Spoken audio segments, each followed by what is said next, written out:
आज की इस वीडियो में हम बात करने वाले हैं गेहूं की फसल यदि आपकी अच्छी तरीके से ट्रिमिंग नहीं कर पा रही है, अच्छी तरीके से बढ़वान नहीं कर पा रही है तो कैसे करेगी, इसके अंदर कौन कौन से हमें खाद डालने चाहिए, यूरिया की कितनी मात्रा लेनी है, जिंक की कितनी मात्रा लेनी है, मैलाथियान की कितनी मात्रा लेनी है और माइक्रोराइजा की कितनी मात्रा लेनी है, पानी से पहले कितने डालने हैं और पानी के बाद कितने डालने हैं। संपूर्ण जानकारी साथियों इस अकेले वीडियो के अंदर मैं आप लोगों को देने वाला हूँ। वीडियो बहुत ही दमदार होगी, तो वीडियो को आप लोग पूरा जरूर देखिएगा जिससे कि आपको एक सही व शानदार जानकारी मिल सके।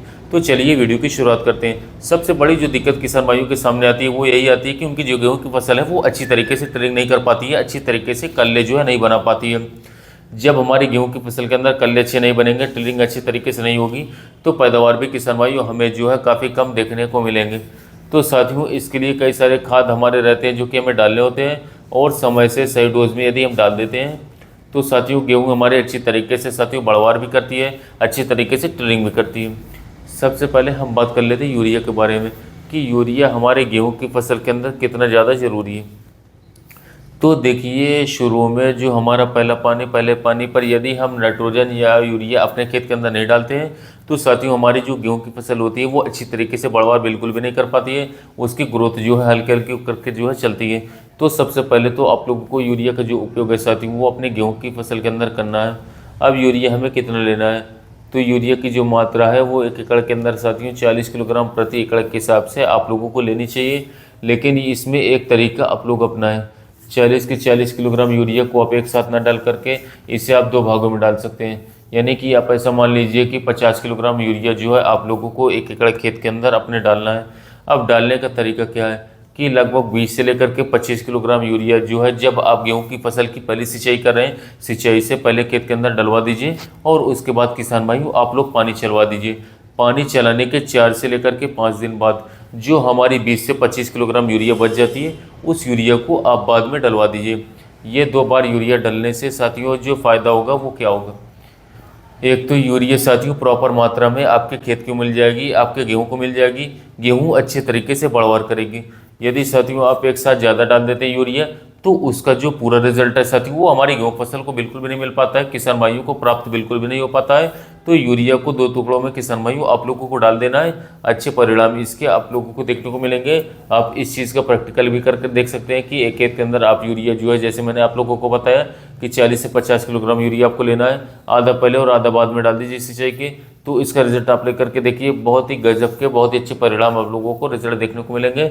ये प्रैक्टिकल किया गया है, अच्छा रिजल्ट मिला है, तभी मैं आप सभी किसान भाइयों के सामने जो है इस चीज़ को बता रहा हूँ।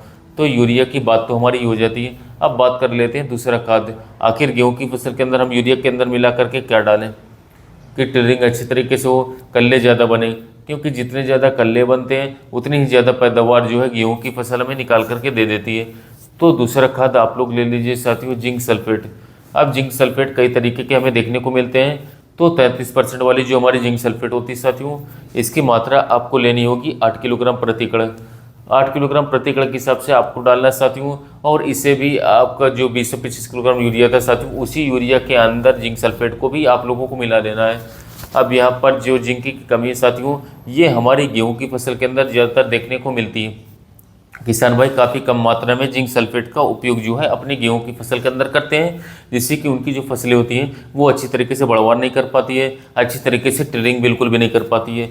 तो साथियों जिंक सल्फेट गेहूं की फसल के अंदर जरूर से ज़रूर डालें, जिससे कि किसान भाइयों जिंक की भी पूर्ति हो ही जाएगी खेत के अंदर, साथ ही साथ सल्फर की भी पूर्ति हो जाती है। और जो सल्फर की पूर्ति हो जाती है तो सल्फर एक ऐसा तत्व है, एक ऐसा खाद है साथियों कि गेहूं की फसल के अंदर नहीं तो ये फंगस लगने देगा, ये एक हमारा इंसेक्टिसाइड के तरीके से भी काम करता है किसान भाइयों, दूसरा खाद के रूप में भी यह कार्य करता है। और इन दोनों का जो कॉम्बिनेशन है साथियों, जो यानी कि जिंक और सल्फर का जो कॉम्बिनेशन है ये गेहूं की फसल के लिए बहुत ही अच्छा बहुत ही शानदार वाला एक खाद माना जाता है। इसका उपयोग यदि हम लोग करते हैं तो साथियों बहुत ही अच्छी तरीके से जो हमारी मिट्टी होती है साथियों वो हमारी गेहूं की फसल को एक बहुत ही बढ़िया तरीके से टिलिंग करने में, इसके साथ उसकी बढ़वार करवाने में, उसकी पैदावार बढ़ाने में काफ़ी ज़्यादा मदद इंप्रूवमेंट करवाती है। तो इसकी मात्रा आपको लेनी है साथियों 8 किलोग्राम प्रति एकड़ के हिसाब से। अब 2 चीज़ें आप लोगों के पास हो गई है, एक तो हो गई यूरिया और दूसरा हो गया जिंक सल्फेट। अब तीसरे खाद यानी कि तीसरा खाद जो हमें इसके अंदर लेना है साथियों वो आप लोग ले सकते हैं किसान भाइयों माइक्रोराइजा। माइक्रोराइजा का नाम सभी किसान भाइयों ने बड़े अच्छे तरीके से सुना होगा। माइक्रोराइजा का यदि उपयोग जो है गेहूं की फसल के अंदर हम जो है पहले पानी पर या फिर दूसरे पानी पर कर देते हैं तो ये भी साथियों बहुत ही अच्छे फायदे जो है साथियों गेहूं की फसल के ऊपर निकाल करके देता है। इससे भी जड़ों का निर्माण अच्छी तरीके से होता है, गेहूं अच्छी तरीके से बढ़वार करवाता है। इसके साथ साथ पैदावार गेहूं की बढ़ जाती है। हर वर्ष के मुकाबले साथियों 10 लेकर के 15% तक आप लोगों को ज़्यादा पैदावार देखने को मिल जाएगी।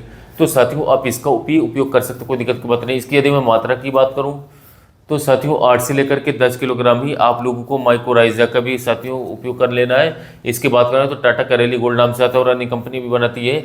अगर इसको उपयोग कर लेते हैं हमारी काफ़ी अच्छी मदद कर देगा। तो 3 खाद आप लोगों के पास हो जाती है। चौथे खाद के रूप में किसान भाइयों आप लोगों को यहाँ पर ध्यान देना है कि हमारी गेहूं की फसल के अंदर जो इससे पहले हमने गन्ने की बुआई तो नहीं की थी या फिर कोई ऐसी फसल तो नहीं थी साथियों कि हमारे खेत के अंदर किसी तरीके के कीट का कोई अटैक चल रहा है, या फिर यदि आप लोगों को लग रहा है कि कीटों का अटैक हमारे खेत के अंदर हो सकता है, तो साथियों यहाँ पर आप लोगों को ज़्यादा नहीं, सिर्फ 4 से 5 किलोग्राम साथियों प्रति एकड़ के हिसाब से जो हमारा रीजेंट अल्ट्रा आता है बायर कंपनी का साथियों 0.6% के रूप में देखने को मिल जाता है दानेदार वाला, उसकी मात्रा 6 किलोग्राम प्रति एकड़ तक आप साथियों आप रख सकते हैं। यदि नॉर्मल है तो 4 किलोग्राम प्रति एकड़, ज़्यादा है 6 किलोग्राम प्रति एकड़।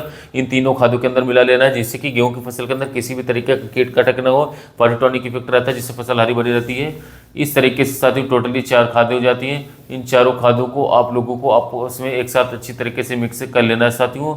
और किसान भाई जैसे कि आप मान लीजिए आज आप पानी देने वाले हैं तो साथियों पानी देने से 1 घंटे 2 घंटे पहले जो है इन सभी खादों को अपने खेत के अंदर साथियों डाल दीजिए और बाद में आप पानी लगवा दीजिए, कोई दिक्कत की बात नहीं। इससे बहुत ही शानदार टिलरिंग चलेगी साथियों, गेहूँ अच्छी तरीके से ग्रोथ करेगी, बढ़वार अच्छी तरीके से देखने को मिलेगी, पैदावार भी ज़्यादा से ज़्यादा देखने को मिलेगी, शानदार पैदावार देखने को मिलेगी।